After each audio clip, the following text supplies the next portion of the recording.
So today we're looking at something that seems pretty simple on the surface, talking about hobbies. Right, your free time activities. Exactly. We've got this English language lesson transcript as our source material.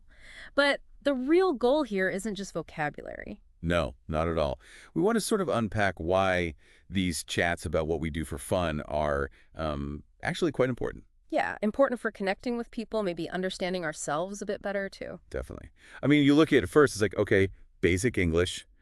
But this lesson, it actually gives a framework for, well, human connection. So it's more than just words. It's about building bridges, sharing who we are. That's a great way to put it. Using everyday conversation to build those relationships. Okay, so let's dive in. The lesson kicks off with some pretty common hobbies, right? Mm-hmm.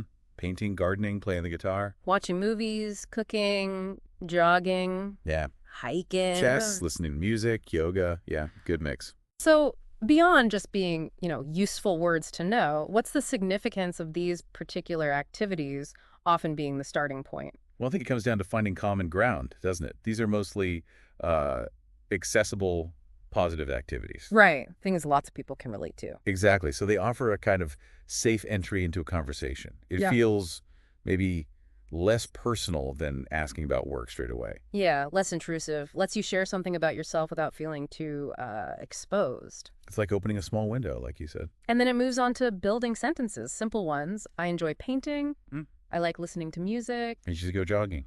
Yeah. I'm learning to play the guitar. Cooking is my favorite way to relax. Basic structures for sure. But is there anything subtle in how these specific phrases work for connection? Oh, absolutely. Look at the nuance. Enjoy. And that's a general positive vibe. Okay. But usually go suggests a habit, a routine that tells you a bit more. Right, regularity. And I'm learning to. That's quite interesting. It shows a bit of vulnerability, maybe. A willingness to try something new. People connect with that. That makes sense. And favorite way to relax? That links the activity to a feeling, a purpose. Exactly. It hints at motivations, what we value. So it's not just what we do, it starts to touch on why.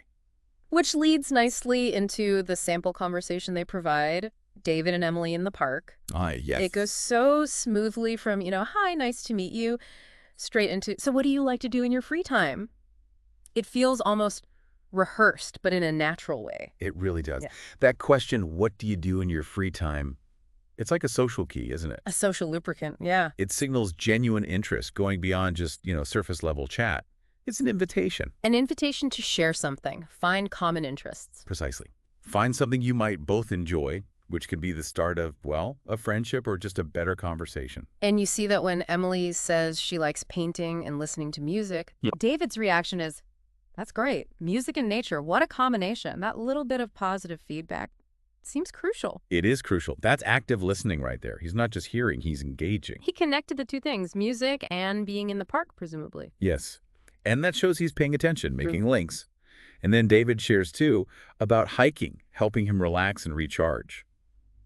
It deepens the exchange. It becomes reciprocal. Exactly. Okay, so then the lesson gets into some grammar specifics, like or enjoy plus the iking form of the verb. Right, the gerund. I like swimming. And adverbs of frequency, usually, often, sometimes, to describe how regularly you do your hobbies. Yep, adds detail about habits. And using prefer.to for choices. Mm. But the bit that really jumped out at me was about expanding your answers. Ah, yes. Going beyond the one word or simple phrase response. Right. Instead of just, I like football, the example is, I like playing football with my friends every weekend. Why is that extra bit of info so powerful for connection? Well, think about it. I like football. That's a fact. Kind of a dead end conversationally. Okay. But I like playing football with my friends every weekend. Suddenly there's so much more there. How so? It tells you the person is active, they value social connections, the friends part, and they have some kind of weekend routine. It gives the other person multiple things to potentially respond to. Ah, I see. Like hooks for the conversation. Exactly.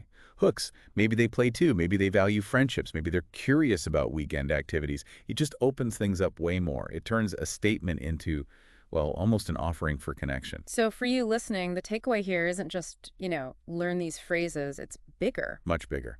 Being able to talk about your hobbies comfortably, it's almost a social superpower, isn't it? A superpower? How do you mean? I mean, sharing what you're passionate about lets you connect more deeply. It reveals parts of your personality, your values, what makes you tick, what brings you joy. And that can lead to stronger relationships. Absolutely. New friendships, finding people who share your interests, just feeling more connected to the people around you. The real insight, the aha moment, is seeing how this simple language, basic structures, common words, can unlock really meaningful interactions. It's taking something seemingly mundane and realizing its potential. Precisely. And the lesson finishes with a kind of challenge question. What are your favorite hobbies and why do you enjoy them? Thinking about that why, how does that shift how we talk about our interests? Oh, hugely. When you understand why you do something, why you paint, why you hike, why you play chess, Yeah. you move beyond just listing activities. You get into motivations. Yes. Values, feelings, motivation. So instead of just, I like hiking, maybe you realize, I like hiking because I love feeling disconnected from the city, or I love the physical challenge. Okay. Sharing that allows for a much richer connection. Someone might resonate with the feeling even if they don't hike. They might also love challenges or need that feeling of escape. It's more authentic. It adds another layer to the conversation. A much deeper layer, yeah. Okay, so let's try and wrap this up then. What are the main things we've pulled out from this deep dive into, well, an English lesson on hobbies? I think the key thing is that talking about hobbies goes way beyond just vocabulary or grammar rules, although, those are the building blocks. You need those. But fundamentally, it's about how we start conversations and build connections. The simple sentences, the conversational flow, like in the David and Emily example, they show us how to do it. How to engage, show interest. Exactly.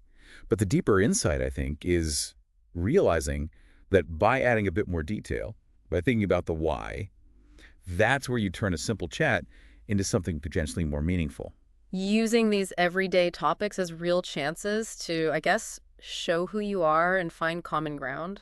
That's it, perfectly. And you don't need super complex language to do it effectively. Yeah. Simple questions, thoughtful answers that can lead to really significant connections. So here's a final thought for you to mull over. Think about all these different hobbies. Some are solitary, like painting. Others are social, like team sports or chess.